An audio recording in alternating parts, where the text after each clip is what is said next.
खबर के साथ कि वज़ीर आज़म शहबाज शरीफ ने 20 अरब के रमज़ान रिलीफ पैकेज का ऐलान कर दिया है। तकरीब से खिताब में कहा, डिजिटल वॉलेट के जरिए फी खानदान 5000 रुपए दिए जाएंगे। रमज़ान पैकेज में शफाफियत को यकीनी बनाया जाएगा। गुज़िश्ता बरस के मुकाबले में महंगाई दम तोड़ चुकी है। महसूलात में इजाफे और मौशी बेहतरी के लिए मरबूत इक़दाम कर रहे हैं।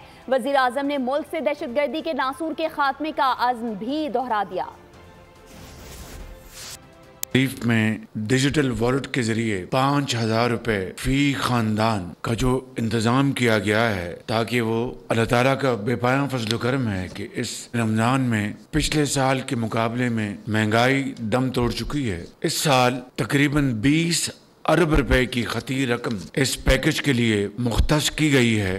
पिछले साल ये रकम 7 अरब रुपए थी। इसका फैलाव पूरा पाकिस्तान होगा, लेकिन इंशाअल्लाह रमज़ान की बरकत से और पाकिस्तान के 24 करोड़ अवाम की दुआओं से और मुसल्लह अफवाज की अजीम कुर्बानियों के तुफैल इंशाअल्लाह फिर इस दहशत गर्दी का कला कमा किया जाएगा और हम चैन से नहीं बैठेंगे जब तक कि इस नासूर को दोबारा दफन नहीं किया जाता।